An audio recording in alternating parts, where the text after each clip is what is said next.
ناظرین کرام، anti biotic ادویات اور ان کا غیر ضروری استعمال اور ان سے بڑھتے مسائل۔ دنیا کے تقریباً ہر ملک میں بڑے پیمانے پر ادویات کو ڈاکٹر کے نسخے کے بغیر استعمال کرنے کا رواج ہے۔ مثال کے طور پر لوگوں کو کوئی طبی علامت لاحق ہوتی ہے تو وہ سمجھ بوجھ یا پچھلے تجربے کے مطابق فارمیسی سے جا کر ادویات خرید لیتے ہیں۔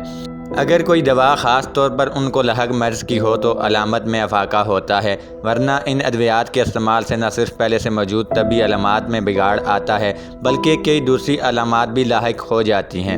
ان علامات میں سب سے بڑی علامت ڈائریا ہوتی ہے۔ مختلف امراض کے لیے جو ادویات سب سے زیادہ استعمال کی جاتی ہیں وہ اینٹی بایوٹک ہیں۔ یہ ادویات بخار سے لے کر گردوں کی سوزش اور انفیکشن تک مختلف امراض کے لیے استعمال کی جاتی ہیں۔ یہاں پر ایک سوال یہ ابھرتا ہے کہ اینٹی بایوٹک کن ادویات کو کہا جاتا ہے؟ اینٹی بایوٹک ایسی ادویات، ٹیبلٹس، کیپسول، سیرپ، انجیکشن کو کہا جاتا ہے جو بیکٹیریا کی وجہ سے لاحق ہونے والے امراض کے علاج کے لیے استعمال کی جاتی ہیں۔ اینٹی بایوٹک ادویات کی کئی اقسام ہوتی ہیں۔ ان میں سے ہر قسم کے بیکٹیریا کی وجہ سے لاحق ہونے والے مخصوص انفیکشن کے علاج کے لیے استعمال کی جاتی ہیں۔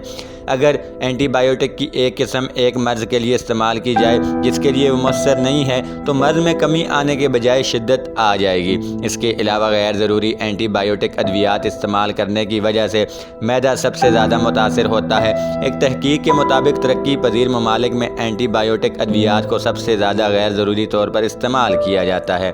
اینٹی بایوٹک کا غیر ضروری استعمال۔ اینٹی بایوٹک کی غیر ضروری استعمال کے متعلق پاکستان کے دارالحکومت اسلام آباد میں ایک طبی تحقیق کی گئی۔ اس تحقیق کے مطابق زیادہ تر لوگ مرض کی تشخیص کے بغیر اینٹی بایوٹک استعمال کر رہے تھے۔ تحقیق میں سامنے آنے والے نتائج کے مطابق مریض سپر فلاکسن نامی اینٹی بایوٹک دوا استعمال کرتے تھے۔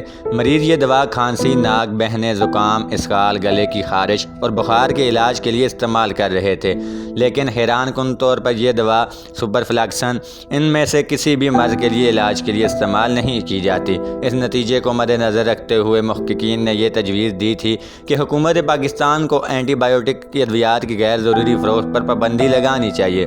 اس ضمن میں فارمیسیز اور میڈیکل اسٹور کو یہ ہدایت جاری کرنے کی ضرورت ہے وہ ڈاکٹر کے نسخے کے بغیر کسی بھی قسم کی اینٹی بایوٹک فروخت کرنے سے گریز کریں۔ اس کے علاوہ پاکستان جیسے ممالک میں گلے کی خراش یا سوزش کے لیے لیور فلیکسین نامی اینٹی بایوٹک استعمال کی جاتی ہے۔ تقریباً ہر فرد یہ دوا ڈاکٹر کے نسخے کے بغیر استعمال کرتا ہے۔ ڈاکٹر کے مطابق سپر فلیکسن کی طرح یہ دوا بھی گلے کی خراش کے لیے علاج کے لیے مؤثر نہیں ہے اور اس کا استعمال نہایت غیر ضروری ہے۔ ان ادویات کا بے جا استعمال سے نہ صرف معمولی طبی علامات ظاہر ہوتی ہیں بلکہ کئی لوگوں کی موت بھی واقع ہو چکی ہے۔ نیشنل انسٹی ٹیوٹ آف ہیلتھ کے مطابق پاکستان میں ہر 4 میں سے ایک شخص اینٹی بایوٹک کے غلط طریقے سے استعمال کرنے کی وجہ سے موت کا شکار ہو جاتا ہے۔ نیشنل انسٹی ٹیوٹ آف ہیلتھ سے جاری ہونے والی رپورٹ کے مطابق 70% پاکستانی اینٹی بایوٹک ادویات کو غیر ضروری طور پر استعمال کر رہے ہیں۔ اینٹی بایوٹک کے غیر ضروری استعمال کی وجہ سے جسم میں اینٹی بایوٹک مزاحمت پیدا ہو جاتی ہے۔ اینٹی بایوٹک مزاحمت کی وجہ سے جسم میں بیکٹیریا کی مزاحمت جاری رہتی ہے جس سے انفیکشن میں شدت آتی ہے۔ اگر انفیکشن میں شدت آ جائے تو انہیں کنٹرول کرنا کافی مشکل ثابت ہو سکتا ہے۔ اس لیے ناظرین، کوئی بھی اینٹی بایوٹک استعمال کرنے سے پہلے آپ اپنے ڈاکٹر سے ضرور رجوع کریں تاکہ وہ اینٹی بایوٹکس کہیں آپ کی جانی دشمن نہ بن جائیں۔ جی تو ناظرین، آج کی ویڈیو سے فی الحال اتنا ہی۔ آپ سے ملاقات ہوگی پھر کسی نیکسٹ ویڈیو میں۔ تب تک کے لیے اپنے میزبان احسن صدیق کو دیجیے اجازت۔ اللہ حافظ۔